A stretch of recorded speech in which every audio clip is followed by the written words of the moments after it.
In North Korea, the government starves its citizens, farming is totally illegal, and this is because if the people are so focused on their next meal and feeding themselves and their family, then they can't spend any time thinking about higher ideals, things like freedom or liberty or their rights.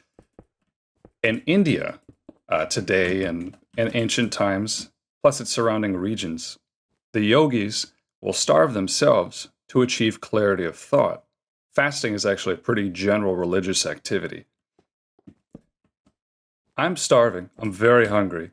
So let's hope I get all the benefits and none of the downsides. This Tuesday morning. So in this installment of the Minecraft Advice column, I'm going to be talking about continuation mods and I guess my thoughts about them. So I got an email I want to read, and then I have another random one I'm going to read at the end of the video that's kind of got a short answer. But the first one is from RJ, and they say, "Good afternoon, Mr. Majajka Blunsky. I play a decent amount of Beta 173, and I play BTA and other continuation mods of that sort. My question comes from, do you think that these mods truly continue the sort of trajectory or not? Personally, while they can be cool, I just get the same feeling that I did playing modern Minecraft again, in the sense that it will one day just be a new game, completely unrelated to what I am currently playing. I would love to hear your thoughts on the matter. Sincerely, RJ. P.S. I just wanted to clarify I don't at all think these mods are bad." All right, RJ, well, thank you for your question. So, I have a lot of thoughts on this kind of stuff. BTA in particular, but I think the whole retro modding scene in general. And I think about this a lot. I thought about this ever since I read this email and made a lot of notes, and they're a complete jumbled mess. I haven't played many continuation mods, or really even many golden age mods, or retro mods, as you might call them. They're kind of hard for me to commit to.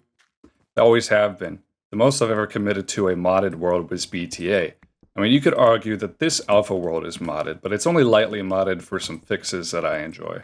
I've played a little bit of BTA, but not a whole lot. I wish I played a lot more. And I'm planning on it as well. It's a really cool project. I'm actually quite fascinated by the project itself. Now, before I get into the rest of my thoughts on BTA and other mods, like personal thoughts, something I've noticed in the retro modding community, I think that a lot of these people are obviously very passionate about these versions, right? But in a way, it's just another form of creativity. So instead of building something within the game, they're building their own version that they like or they want. And you know what else is fascinating? I'm fairly certain that most of these retro mods that are being made, like published on Modification Station or elsewhere, are not actually enjoyed, as in played, by their own creators, let alone other people. I've seen a lot of what you would call a continuation mod, a total conversion mod, or just light things, changes to these older versions of the game. And the creators of the mods don't really seem concerned with playing it, and neither does the rest of the modding community. It's rather that I'm going to chop trees because it's hard for me to focus right now. It's rather that they just appreciate the whole mod as a work of art itself. And that is really kind of fascinating. Let me give you an example. There's some modders like Biravan and Bluestago who just pour out all kinds of crazy mods, all kinds of new mods. It's hard for me to believe that they spend all that time playing the mods that they make.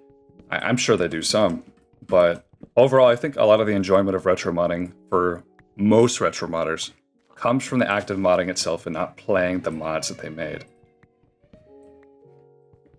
Now, that being said, that's not every single case. Let's think about, BTA. So the modders of BTA are pretty dedicated modders. I know that they have some people on the team who are just in it for probably the reasons I previously mentioned. But I think that a lot of them do like to play the mod that they make.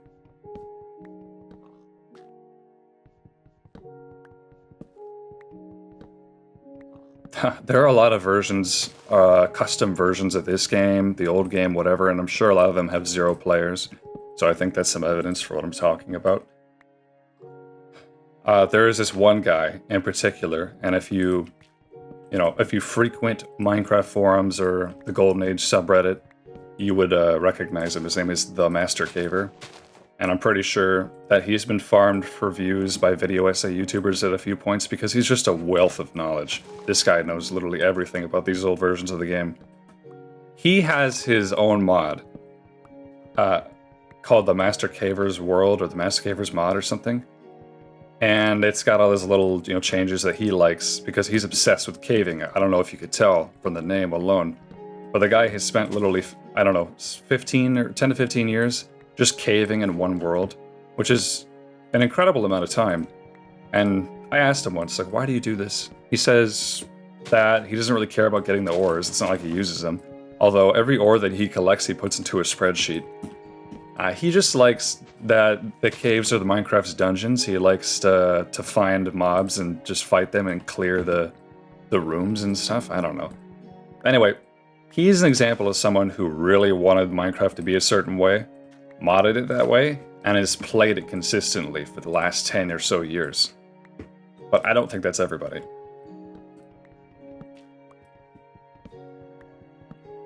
Now, despite me saying that most of those mods probably aren't played or shown any attention and aren't really made maybe to be played, but maybe more as a work of art in themselves, I think that it's probably still a good idea or probably a fun idea for you guys to go through and give them a shot, even if it's just once. I think that they're fun to try and take seriously. It's kind of hard to take mods seriously because they don't feel official. And, you know, once you start to mod a version of the game, you start to kind of play fast and loose with what defines it, you know, its defining characteristics. So I think maybe that's a big reason why a lot of people have trouble committing to modded worlds. Like me, I do for sure. Not everybody's that way, obviously, but I think some people certainly do.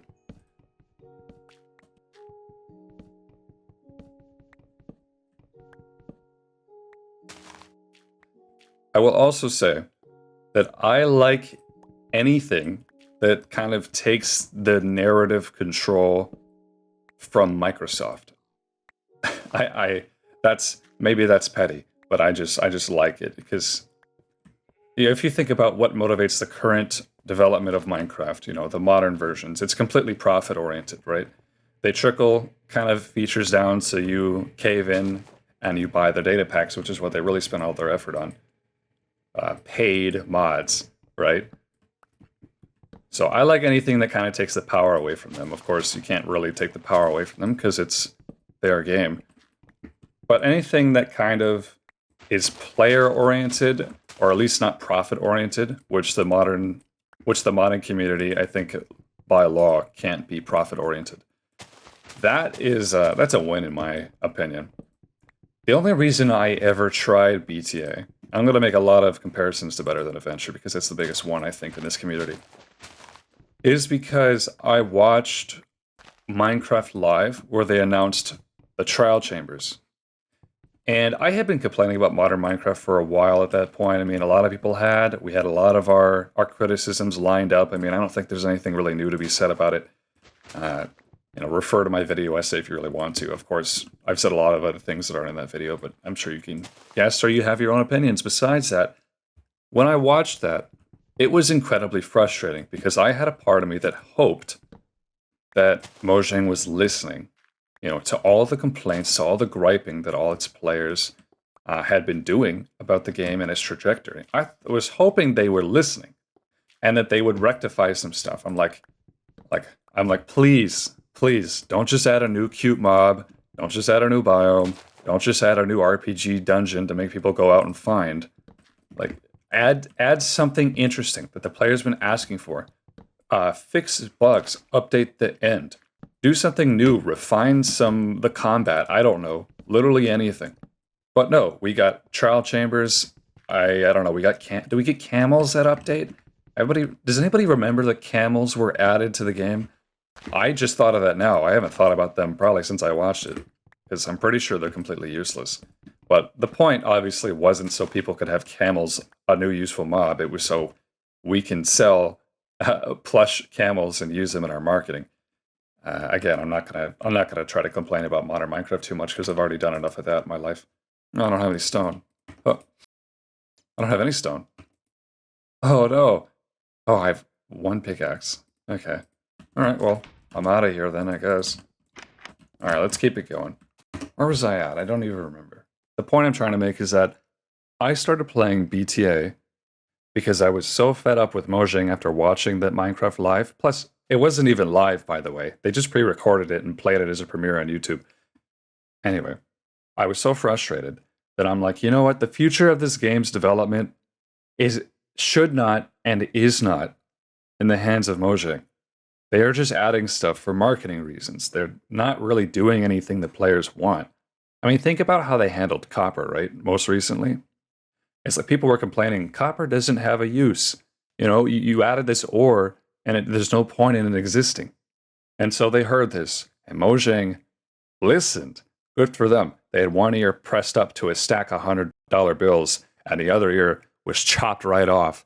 You know, that's their listening. They're like, okay, we'll add copper to the game. They made a copper variant of every existing item. I don't know what they haven't made copper of, which is just so cheapening.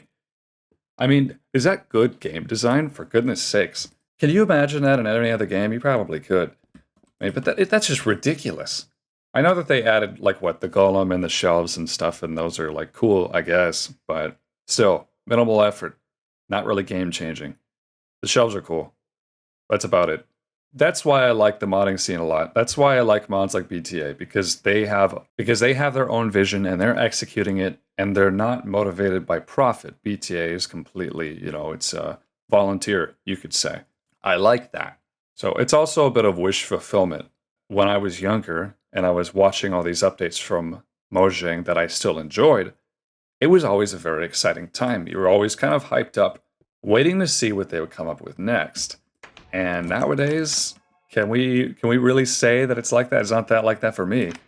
So that kind of hype, sort of, you can get into it with these conversion mods, these alternate history mod things. A lot of people have their own idea of what they want Minecraft to be, and that's informed by these older versions. So the trajectory of the early game. To answer the specific part of the question, do we think these mods truly continue that sort of trajectory of the game? That's impossible to say. Everyone has their own idea, and that's pretty self-evident. I mean, think about Alpha, ENV, InDev Plus, ReInDev, InfDev Plus, Not So Secret Saturday, Better Than Adventure, Better Than Wolves. I know I'm missing some. I'm pretty sure InfCal is one that's a California parody of InfDev. That's a real thing, by the way. Alpha Advanced is another one. There's a lot. They're all going their own different directions. And I don't think that most of them are motivated by, let's see if we can continue the original, Nachian trajectory of Minecraft to a T. Let's see how accurate we can get it. I don't really think that's what motivates most of them. I think that what motivates them is that they kind of have an idea of what they want the game to be like, and they're trying to make it that way. They can say, like, this feels like original Minecraft, whatever it may to them, but really, it's just their own vision, and that's fine.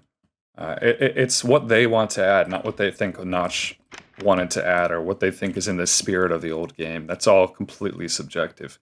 Saying things are subjective is a complete waste of time, but it's true. I want to address some criticisms about Better Than Adventure. Some people, especially people who don't play the mod, will often say, oh, they're making all the mistakes of modern. That's what I hear a lot. They're making all the mistakes of modern Minecraft. That's not true. I'm going to be pretty flat out. That's not even close to being true. Think about the mistakes that modern has made. 1, they're incredibly profit-oriented. 2, they don't listen to the community. 3, they add a lot of stuff that has no purpose. That's just for marketing reasons. Okay? So how, in what way could we possibly compare that to Better Than Adventure? Something like that. Think about it. Well, Better Than Adventure isn't profit-oriented, not at all. It's completely made by people who are doing it as a hobby. 2, they do listen to the community. They have a pretty extensive suggestions forum that they respond to pretty frequently, though a lot of people make the same suggestions over and over again. But most of their stuff is informed by what players want. A lot of their stuff Of course, they're very strict, and I think that's a good thing because you can't design a mod by committee. But a lot of their stuff is community oriented. A lot of the textures and sound files come from fans of the game. That doesn't sound like Microsoft to me. All the stuff that BTA adds in their updates is tied into the progression in one way or another. It's actually thought out. They developed that mod with progression in mind. So I think most recently they just added a bunch of new like nether blocks, a bunch of uses for netherrack. Like you can now turn it into polished netherrack and things like that.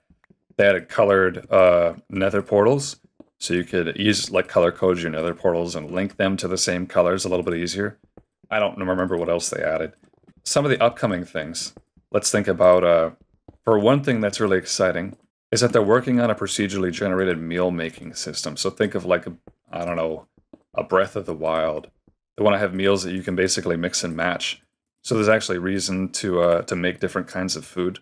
So think about what motivates them to do that. It's not so they can sell a bunch of plushies. It's not so they can make a bunch of TikToks with a new cute mob and keep it trending among children. It's so that the game has better, like, more detailed progression. It's so the player has more things to do that aren't just go find this new structure. That's something players will be able to do on and on and on. It's, you know what I mean? That'll be an integral part of the game. So I have a hard time believing that they're making the same mistakes in modern. So what people really mean when they say that is that, oh, this mod has a lot of additions, you know, I like simplicity, I don't want all these new things, I don't like new stuff. And that's fine. You know, I think that for a lot of old Minecraft enjoyers, looking at BTA and saying like, oh, it's too much like modern, or if they're making the mistakes of modern, is kind of a trauma response in a way, because they've been traumatized by modern Minecraft's development. And I have too, that's for sure. So I don't blame them for thinking that, not at all. But I think that it's still worth exploring. But a lot of these mods, not just BTA, is completely worth your time and effort, especially if you are kind of getting bored of old Minecraft, because I've gotten some emails about that too.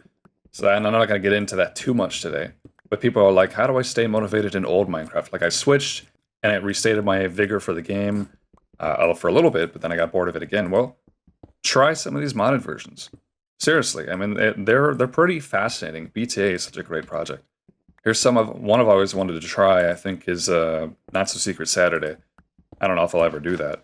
And I do really want to get back into BTA. I wanted to make a BTA series on my other channel, and I wanted to release the first episode of that series when I released the BTA iceberg I've been working on for 500 years.